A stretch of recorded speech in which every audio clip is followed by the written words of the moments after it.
রাজনীতিতে আমি দিতে এসেছি, কিছু করতে এসেছি দেশের জন্য, আমার দলের জন্য, জনগণের জন্য। রাজনীতিতে কি পাবো কি পাবো না সেইটা নিয়ে সেই হিসাব করে আমি কখনো রাজনীতি করি না। আমার দলটা বেস্ট দলে থাকবে, সেই জন্য যা যা করণীয় আমার সর্বশক্তি দিয়ে আমি করেছি। আগামী দিন আমি যতদিন বেঁচে থাকবো নারীর উন্নয়নে, নারীর ক্ষমতায়নে, নারীর সমস্যা সমাধানে আমি কাজ করব। এই যে ফ্যামিলিকে উপেক্ষা করে যে এই দলের জন্য, এই দল তো আমার কাছে সব কিছুর চাইতে প্রিয়। তো এই দলের যত নেতা কর্মী সমর্থক যারা আছে তারাও আমার কাছে একইভাবে প্রিয়।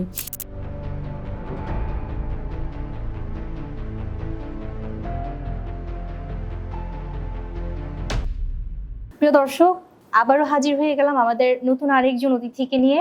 এবং যেহেতু চলছে সংরক্ষিত নারী আসনের যে টানটান উত্তেজনা, আগামীতে কি হতে যাচ্ছে, কে বা কারা আসছেন, এই সকল বিষয়গুলো জানার জন্যই কিন্তু আমাদের এই আয়োজন। পুরো ফেস দ্য পিপল জুড়েই থাকবে আপনাদের সাথে আমাদের নারী বিষয়ক এই প্রোগ্রামটি।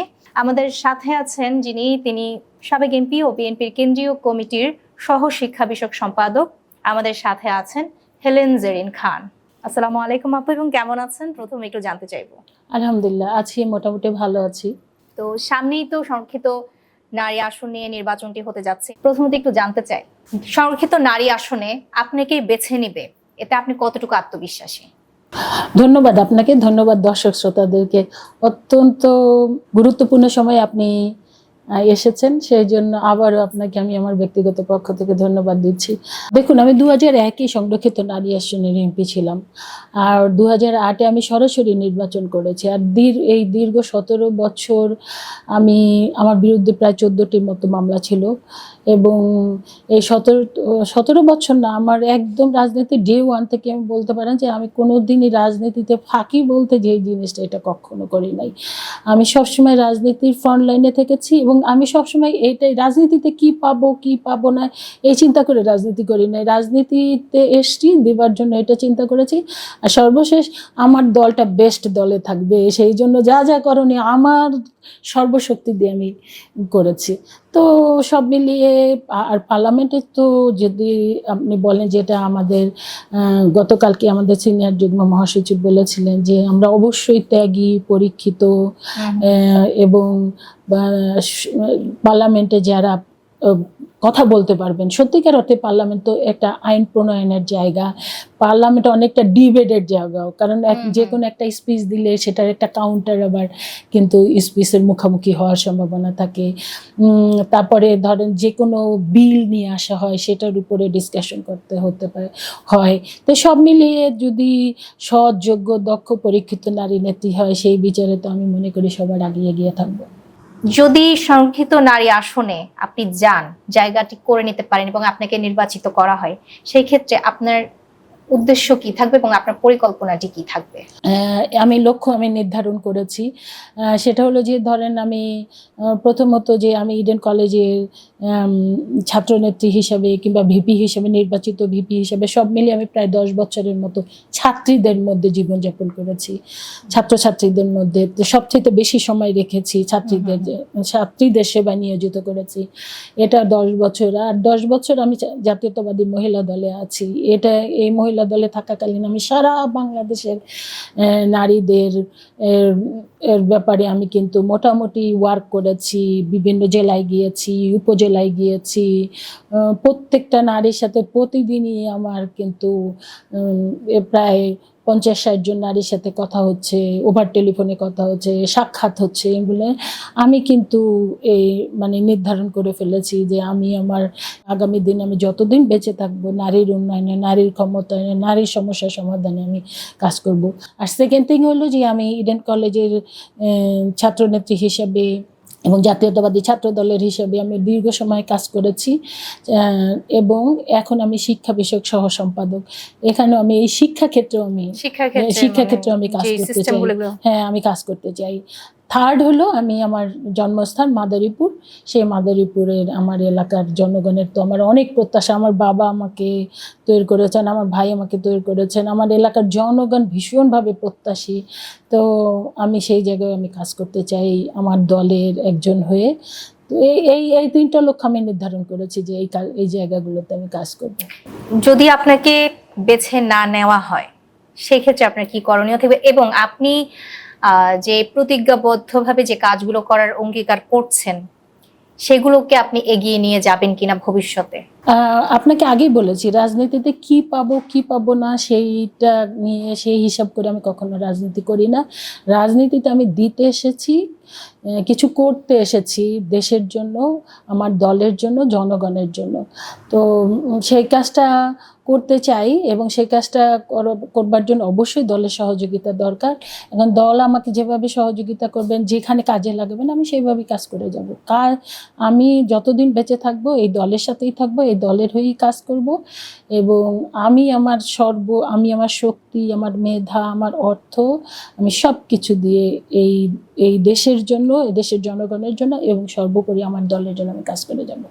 আপনি কি মনে করেন যে আপনাকে যদি বেছে নেওয়াই হয়, আপনি আপনার যে পরিকল্পনাগুলো করে রেখেছেন এবং আপনাকে যে দায়িত্বগুলোই দেওয়া হবে, তা পুরোপুরি আপনি করে যেতে পারবেন, কিংবা আপনার যে চাওয়াগুলো থাকবে সেগুলো আপনি সংসদ উপস্থাপনের মধ্য দিয়ে আপনি আদায় করে নিতে পারবেন?